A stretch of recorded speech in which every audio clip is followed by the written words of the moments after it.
Gone are the days when Americans flooded over in the 80s and bought up a load of European antiques. And then there's the post-war period, of course, when the Guggenheims were grasping for all the art. Now, the British had taken advantage of the White Russians and their exodus after the revolution, all their worldly goods, genetic lines. Then, of course, after the French Revolution, all the artisans would have fled across the Channel. Antiques traders, shall we call them, scoured the chateaux and the auction houses and brought that over in droves. They were even almost as unpopular as the petty aristocracy that fled and were working on the streets of Britain. Benjamin Franklin, the American, a spy, an agent provocateur, and borderline professional sex pest, where he found the most fruitful places to lay his plans of men to the weak and the mice-like, distrustfully playing in both camps and against both in a quite current affairs type of way, which got First Testament type results. If Benjamin Franklin fluttered the cash at the dance halls, he got all the intelligence and gossip he could need, all the malleable and all the blackmailable, though he himself potentially very fluid in his sexuality. Viager, I don't know if it was around in Benjamin Franklin's days, but look up another video that I've done on Viager. That'll suit the opportunist, if you've never heard of it. If you had the right metadata, could you flip Viager?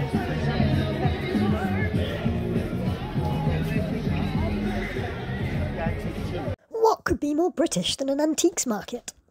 Well, I don't know if it's British, perhaps they don't have them in Scotland, perhaps it rains too much. It does rain quite a lot in Wales as well, and Northern Ireland isn't part of Britain really anymore. What could be more English than an antiques market? On a sunny summer's autumn, whenever you're watching this day. No, you do still get antique shops in cute swelled towns, but they're a little bit few and far between. They do trap some of the South Korean tourist market that arrive on the coaches and try to see the whole of the area in a short period of time. I don't know if Americans are seeing them as bargains at the moment, but in America, don't they all get all their antiques from those storage lockup garage crazy guys bidding for mystery items? No, there are those two guys that drive around in a van, knocking on people's doors, saying, have you got any antiques? I don't think they really do it like that today. They're much too high market for that, and then they sell it all on the internet. But it's a real trawl, I think. I used to live above an antique shop, an old Polish guy that had jumped over the wall, the Iron Curtain, to get into Germany. He was a bit of a hoarder. He'd taken time finding these things, like being surrounded by them, and he was a bit reluctant to let go of them for pocket money. His shop, was just round the corner, next door but one, to the chandelier shop. It's quite an amazing place to walk into, full of chandeliers that you wouldn't be particularly keen on having in your own house, but as a bulk thing, they're absolutely amazing and beautiful. And expensive. And heavy, and would bring down the ceiling, most likely. Even sag the beams. People do have to reinforce their floors and ceilings to have chandeliers. Huge shop, that one. They do have other things. No, it wasn't so many years ago that the trendy old town bars, just opposite, there used to be another hoarder of antiques. His shop was almost rarely open. All glass, on two sides, full to the rafters, with things that were obviously not junk, but they had something of an arrangement to them that made them look like pure tat.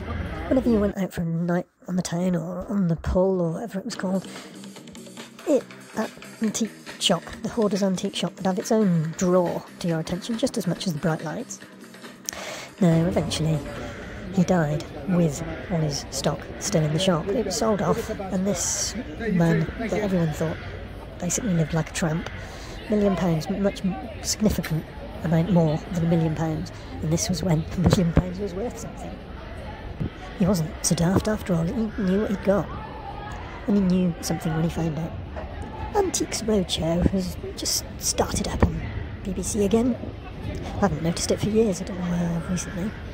Where the general public go along to a fine period building or mansion or country estate, a stately home perhaps, and have there often tat, often jewels, often real obscure things, a few illegal things, valued by experts.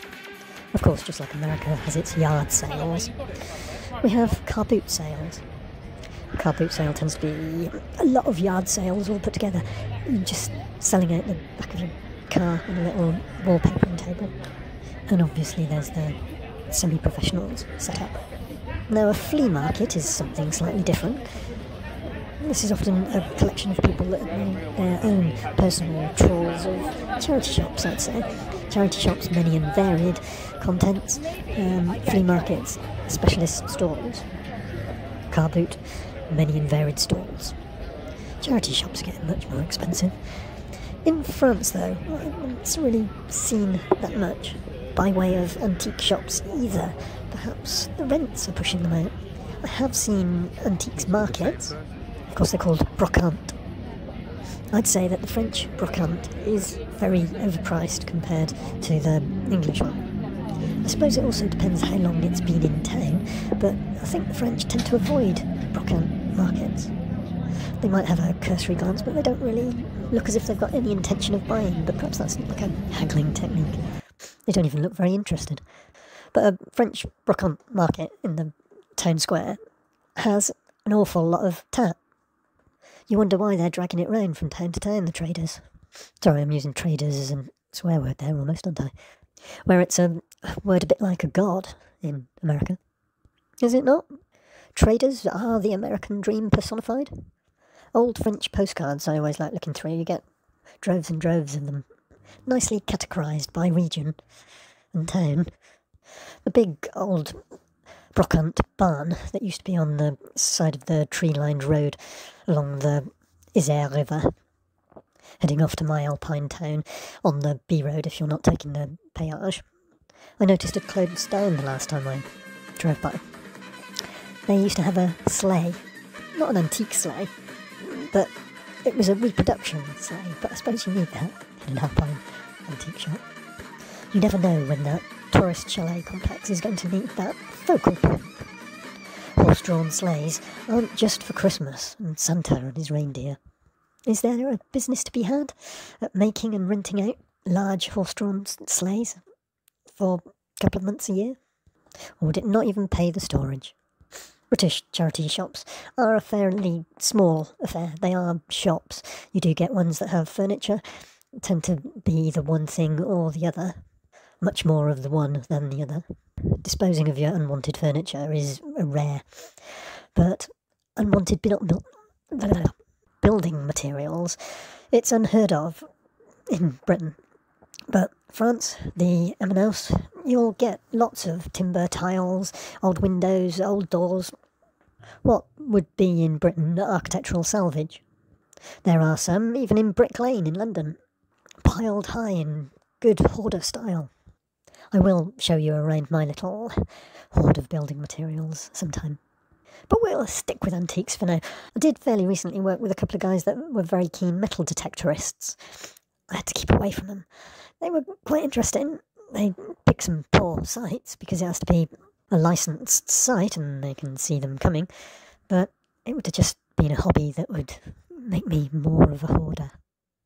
Here we're contrasting a British antiques market and a French M&S Brocante charity shop, hall, barn, depot, entretien, warehouse.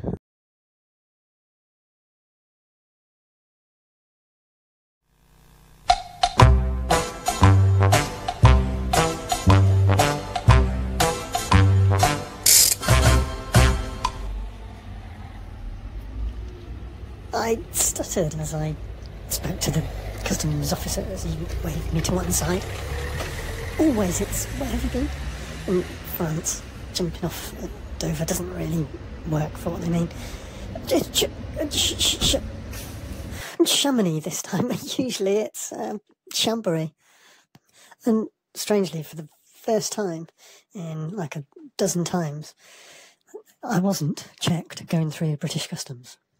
I do wonder if it's got something to do with me saying to the British bloke on the other side, on the French side, looking at my passport, when he was doing a business or holiday, mainly in a couple of job interview type things that came out or anything. So I got put in the holiday category. Every time you drive over onto the ferry now, your passport gets stamped. So on the way there, on the face of it, they were innocently saying to me, just show your card, it says your card, and they don't stamp your passport. Keep it chatty when you're talking to customs.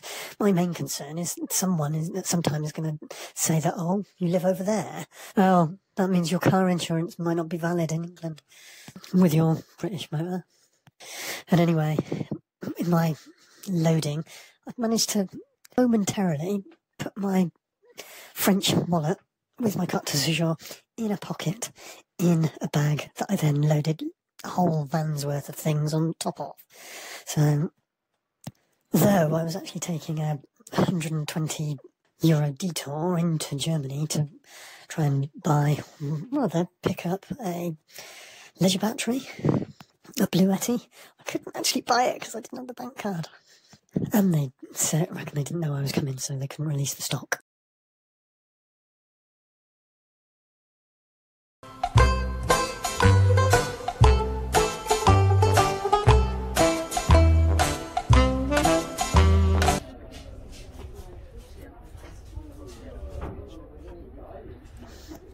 Now, stock is really the subject here.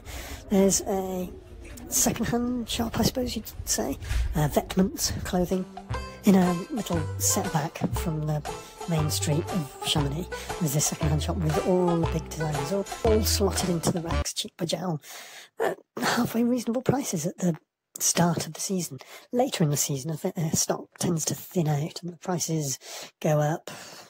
They take a lot of donations, whether those donations do come straight to them, but there is a charity shop in a remote location in Chamonix, and I think they go routinely and have their inside person and get a lot of their stock from the M-House. You can search and find it, but it's not actually an M-House. In London, a lot of the second-hand stores down Portobello Road and what have you, they get their stock from trawling charity shops. It's always the richer areas that have the best stuff. Have you...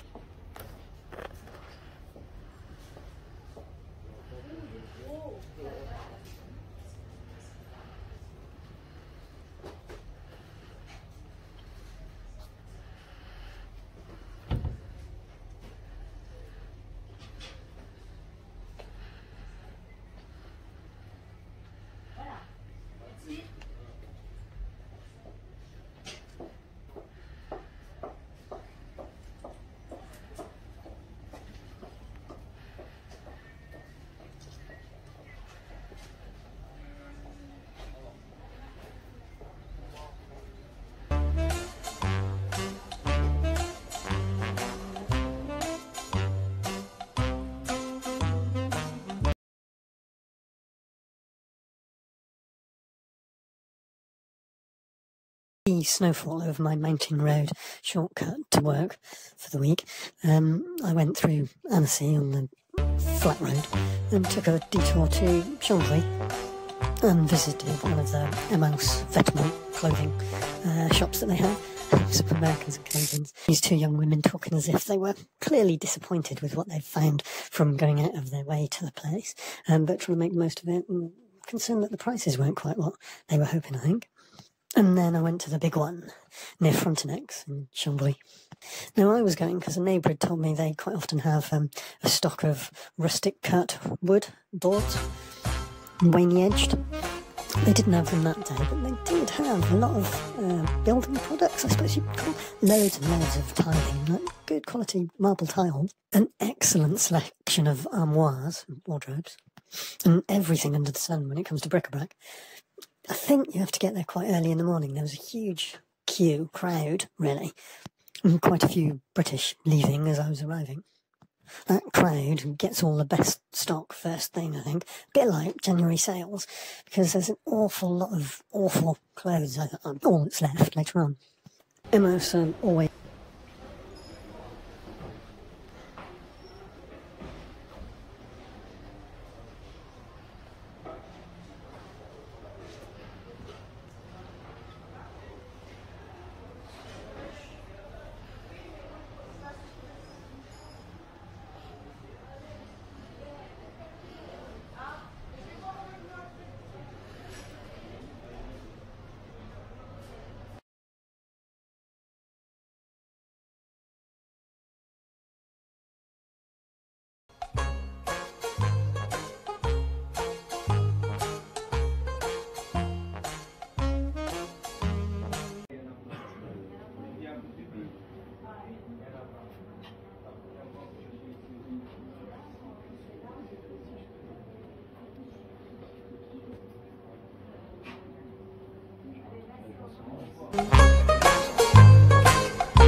is staffed by Africans, and there's local volunteers as well as that. But the local volunteers very much take their instruction from the permanent Africans, but then the local staff are the more trusted when it comes to money and things. They deal with all the money. I was slightly uncomfortable with the setup because there's this big Arab fella that seems to be the overseer of all the blacks, like some traditional archaic system of 1,000 years ago. And all the people that aren't volunteers, they all live on site in something that's been built for them by Emos. Very nice accommodation. Don't know how big it is and how many people live in one of these quite small terrace of well-appointed and well-designed, nicely detailed huts, I'll have to call them. But I was intent on trying to buy the materials that they were using to finish off the next phase of the staff accommodation. But yeah, Arab overseer had taken a dislike to me anyway. He sent me off with this chap that didn't really speak English, but he was ordering me to be speaking English with his colleague. I had a pleasant chat, saying as we're walking away, I think it is difficult for you, but let's make you look good in front of your boss, okay? And he was all smiles. But the big Emos in a decent-sized town, it's a very different experience to British charity shops, which tend to specialise. You never get the building materials like you do. You get separate furniture shops, you get separate clothing shops, you get bric-a-brac, but you never get the building materials, which we need this in Britain. Reuse, recycle, repurpose, whatever it is. Please like and subscribe.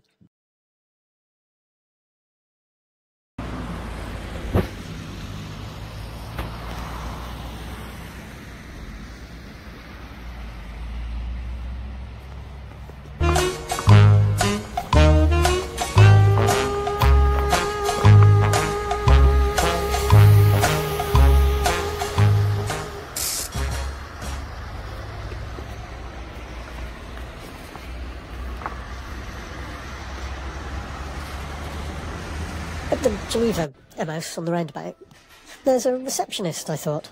I went up the stairs, till I came back down. I had to look round downstairs.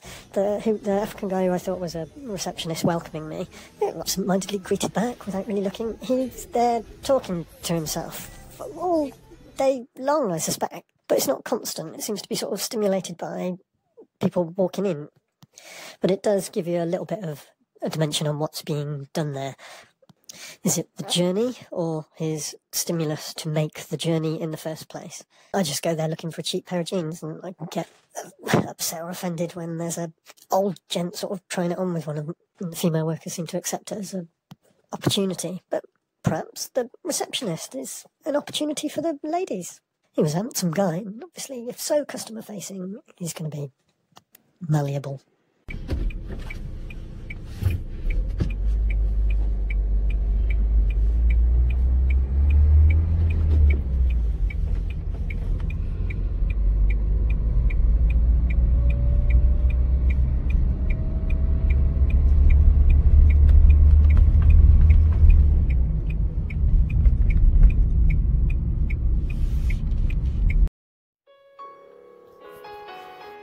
Global warming every year, year on year, the first harvest is getting earlier. End of May, the first harvest. In France, earlier still, second harvest of certain crops can be seen. And the last harvest of St Michaelmas getting later. St Michaelmas, the date when the devil fell from heaven and fell into a blackberry bush and spat on it or urinated on it, depending on where in Britain you come from. So you shouldn't eat or pick blackberries in Britain after the first week in October, because they've been cursed. Also the patron saint's day of the police. And the Lord Mayor of London is elected on this day. Wild coincidence.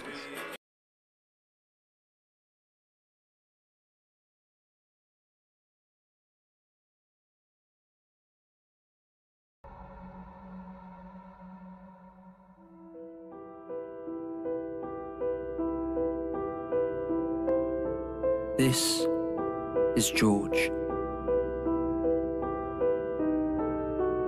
George worked in a big bank in the City of London. But one day, without warning, George's bank went bust. Luckily, the government rescued the bank and George kept his job. But the greedy government wanted something in return for their help. They demanded a higher tax on George's salary and bonus. For someone with a high-cost lifestyle like George, a shock like this can be devastating. Now George struggles to afford the rent on his riverside apartment in central London.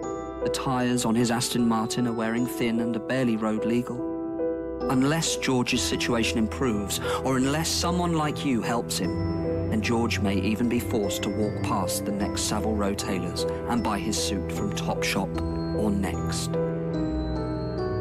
Even if George had anything to celebrate, he can no longer afford the champagne to celebrate with. George is not alone. Countless others are suffering like him, and no one knows how long it'll be until the good times return.